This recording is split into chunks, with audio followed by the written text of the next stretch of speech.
In today's show, coffee can fuel your health. We will find out about the wellness-enhancing benefits of coffee. Do you love drinking coffee? A large cup of warm coffee is a morning ritual for millions of people to begin a day. But for those who can't sheep to fall asleep, coffee probably isn't an option. Even a small amount of caffeine may make them jittery and awake all night. Why does caffeine affect people's preference for coffee so dramatically? A substantial factor is our genes. Dr. Marilyn Cornelis, a caffeine researcher at Northwestern University in Chicago, Illinois, USA, says that it's interesting how strong of an impact our genetics have on that. She added, "What we are finding is that we have built-in genetic factors that help us with self-regulating our caffeine intake. It all starts with the two genes that mostly control how our body manages the caffeine circulating in our system. CYP1A2 is a gene that's responsible for producing a liver enzyme that metabolizes about 95% of all ingested caffeine, while the aryl hydrocarbon receptor, or AHR gene, controls the number of liver enzymes produced in the body. When working together, these genes determine how much caffeine is to be in our bloodstream and for how long. Regarding the amount of caffeine intake one can tolerate, Dr. Cornelis says, for someone who has a genetic variant that leads to decreased caffeine metabolism, they are more likely to consume less coffee compared to someone who has a genetic variant that leads to increased caffeine metabolism. If you metabolize caffeine quickly, it won't stay in your body long enough to produce a noticeable effect on your brain stimulus centers. But if you are a slower caffeine metabolizer, a greater amount of caffeine will linger in your body for a longer time to keep you energized. Let's look at some of the scientific evidence on why drinking coffee is good for you. Coffee is known for its ability to improve attention, raise alertness, and increase energy due to its high caffeine content. It also contains several beneficial nutrients, including vitamins B2, B3, B5, manganese, potassium, magnesium, and various phenolic compounds or antioxidants. Caffeine is a natural stimulant that affects the central nervous system. After a few sips of coffee, the substance is quickly absorbed and starts to work its way to counteract the effect of adenosine in the brain. Adenosine is a neurotransmitter that calms nerve activity and blocks the release of many feel-good substances in the brain, including dopamine. The result is the feeling of drowsiness. When caffeine circulates inside the body, it occupies the place of adenosine in cell receptors throughout our system. Because adenosine no longer acts on the receptors, drowsiness is reduced. However, when the caffeine level wears off, adenosine will bind with the receptors again, followed by the feeling of lethargy.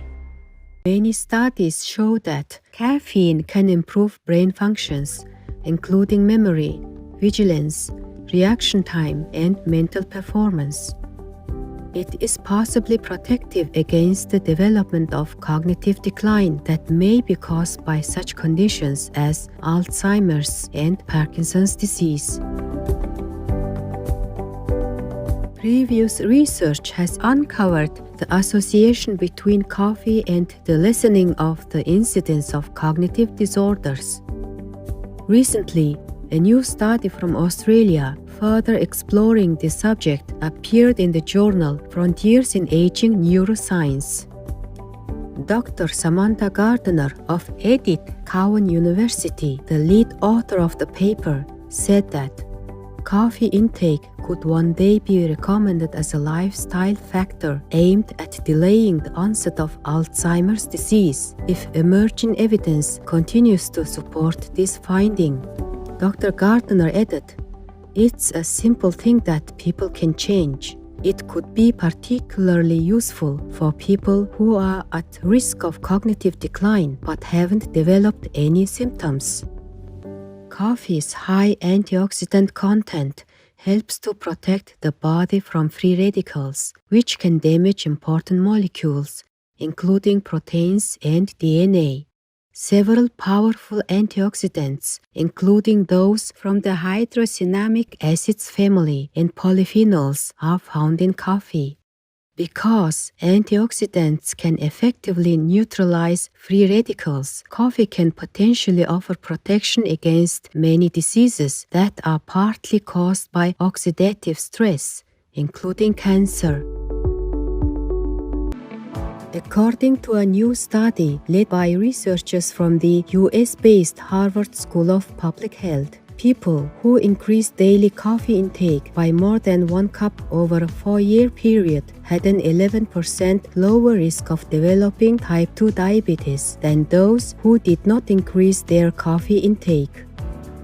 Conversely, the study found that participants whose coffee consumption decreased by more than a cup per day had an increased risk for type 2 diabetes by 17%. Drinking coffee may also be good for the liver. The study that included more than 490,000 people tracked for an average of 10.7 years showed that drinking coffee significantly lowers the risk of chronic liver disease and death from it, fatty liver disease, and liver cancer. For people who already have liver problems, coffee appears to protect them from the condition worsening. The benefits of coffee have always been controversial. The World Health Organization, which has classified coffee as possibly carcinogenic for several years, recently changed its claim, indicating that the evidence for a coffee cancer link is inadequate. United States National Dietary Guidelines suggest that moderate coffee consumption may actually be beneficial and lower the risk of certain chronic diseases. Why does the evidence on the health benefits of coffee seem so conflicting? Again, the answer may lie in our genes. Dr. Ahmed El-Soukhami, a professor in the Department of Nutritional Sciences at the University of Toronto, Canada, and his colleagues conducted a study with 4,000 adults, including about 2,000 who had suffered a heart attack. When they looked at the genes and coffee consumption of all the participants, they found that those who drank 4 or more cups of coffee per day had a 36% increased risk of a heart attack. However, when the research team categorized the data into fast and slow caffeine metabolizing groups, the result surprised them. The chance of a heart attack appeared to be higher in heavy coffee drinkers who are slow metabolizers. Dr. El-Soukhami said that when you look at the fast metabolizers, there was absolutely no increased risk. Fast caffeine metabolizing participants who drank 1 to 3 cups of coffee per day had a marked reduction in heart attacks, suggesting that for this group, coffee had beneficial effects. Dr. El-Soukhami speculates that because caffeine remains longer in a slow metabolizer, the chance of it triggering a heart attack is higher. By contrast, because fast metabolizers are able to get rid of caffeine from their systems faster, it allows the antioxidants, polyphenols, and coffee's other healthful nutrients to benefit them without the side effects of caffeine. Although caffeine may boost your mood, metabolism, and mental and physical performance, overconsumption of it may lead to unpleasant consequences such as insomnia, nervousness, restlessness, nausea, and increased heart rate. Some people can tolerate much more caffeine than others without experiencing discomfort, while others are more sensitive to it. Usually, moderate drinking of coffee won't cause a health problem. The bottom line is to be mindful of caffeine's possible side effects and be ready to cut back if required. Using medications or supplements. Certain medications and herbal supplements can possibly interact with caffeine.